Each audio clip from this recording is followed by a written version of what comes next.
Ocean Crew, welcome back to my channel. If you're new here, my name is Karen and I'm from Ocean Chicks Films. Tonight on the second episode of my Summer of Sci-Fi series, I'm taking a look at the film Event Horizon from 1997. This one's directed by Paul Anderson and it stars Sam Neill, Laurence Fishburne, and Kathleen Quinlan. I just love this film and I've been waiting to do this one for a long time.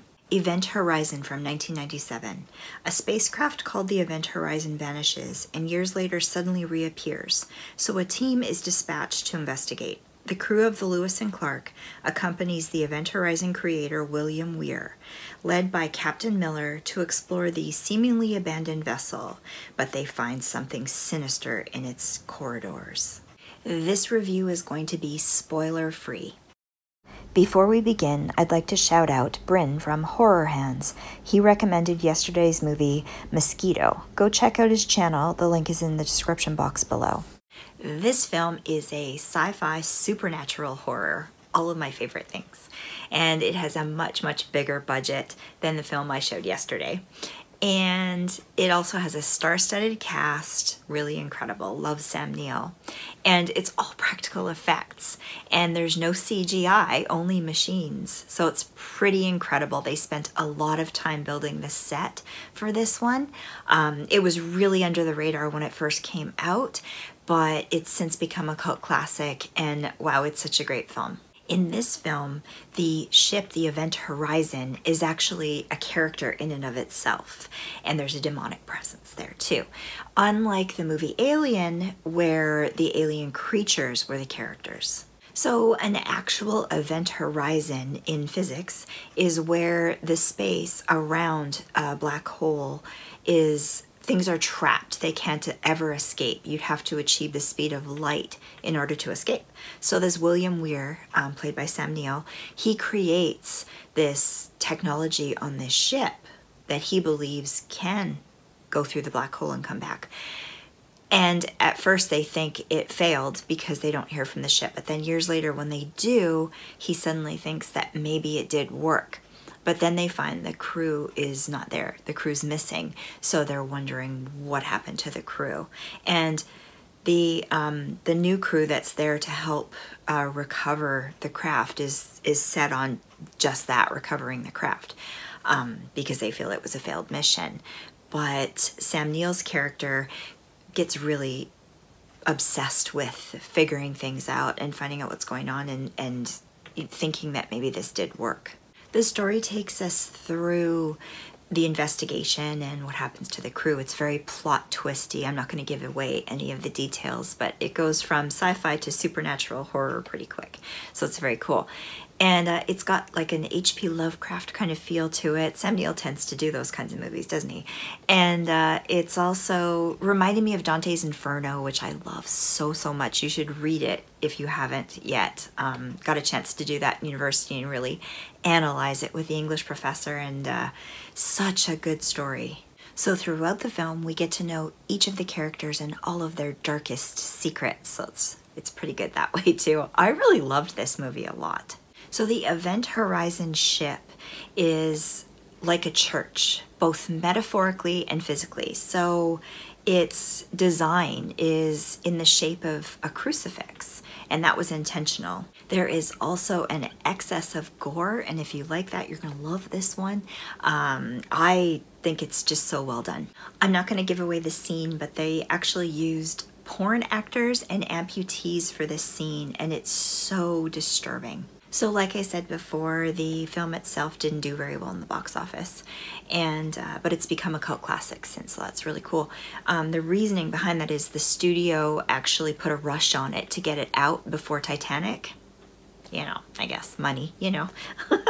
But they also did a pre-showing of it, and people were so repulsed and upset by the gore and the violence in it that the director Anderson, because of those two things, he ended up chopping it up quite a bit and cutting like 30 minutes of the film to get it ready to put out there. And it's unfortunate. Apparently that footage is destroyed and we'll never see it, but it'd be so cool if they surprised us one day and there's a director's cut that's released to watch, because I bet you there was some phenomenal stuff in that. some phenomenal stuff, especially if it was super over the top, even gorier than what they had. Man, I'd love to see that one. Hopefully it'll happen one day. So this film is kind of a rescue mission gone wrong, but it's so creatively done, it's really different. So the crew that's come upon the ship watches the tapes to see what happened to the original crew. And in there, I'm not going to say what happens, but in there is Latin that they hear. And at the beginning, they interpret it as saying, save us. But later in the film, they realize what it actually means is save yourselves from hell. So that's really cool. I'm not going to say any more though. So Dr. Weir, Sam Neill's character, he's obsessed with saving this ship because it's his creation and he wants it to go on. And the whole message kind of throughout the film is this idea that, you know, evil doesn't hurt you, that ultimately you do things to hurt yourself. I like that kind of idea. It really makes you think. And I like this film just like a lot of the other films that I love so much, that it's open to interpretation and there's lots of things there that you can delve into with your own mind. I like those kinds of stories. Also, the fear of the unknown makes this really impactful and really scary. In this film, surprisingly, it's so gory, but it's so well done. Like it's not crappy CGI, it's not cheesy practical effects. It's just so well done that it's really horrific. So Paul Anderson, the director, he was brand new at the time. This was his first big film. And the original script was like an Alien ripoff, so he decided they had to change that. So he was really inspired by movies like The Shining, and so he thought, what if we incorporate that sort of an idea with the Alien idea together and create a film? And I think that's what's so beautiful about it, so unique. And in doing that, the ship itself becomes alive, right, as a character. Now, the set on this film was apparently incredible, so scary. They built it. He actually spent so much time, Anderson, building it and created like this techno-medieval kind of look. And the actors, when they went on set to do the work, they were actually scared and felt like weird things were happening, or it was like a haunted house kind of a feel because it was so well built and made. I love that. I mean, that's one of the things I really liked about Alien as well, is the set. Like, it just, to me, enhances the acting so much. It just pulls you right into it and captivates you. I just love that. I would have loved to have seen that set when it was around, but unfortunately I didn't get to see it. But apparently it was pretty incredible. Another cool thing they did, as well as the practical effects and the machines, they did colored gels over the lenses to give it that sort of a colorized look. And they do like reds and greens and browns. I think that's so cool. I remember they used to do that years ago, and I just think that's such a neat thing. I'd love to experiment with that in my videos even. And I forgot to mention before too, the director only had 4 weeks to edit. I can't even comprehend that. For me to do a little tiny 10-minute video takes me 2 days to edit. I can't even imagine having 4 weeks and doing an entire feature-length film. Man, kudos to him. But I do wish we could get a hold of that 30 minutes that was cut and see the director's cut, because I bet it was so good. So I guess that's it, guys.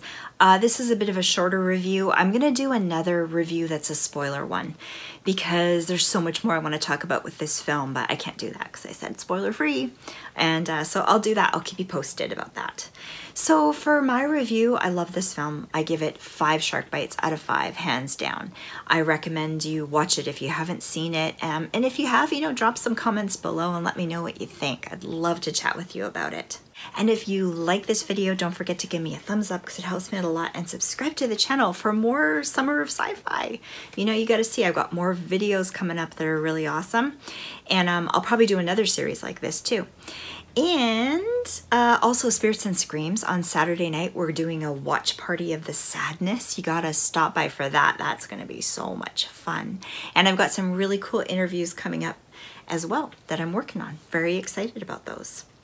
And I just want to say thank you guys so much for stopping by. I hope you enjoyed this, and I will have another video up tomorrow, so stay tuned for that. All right, have a great evening. Bye, guys.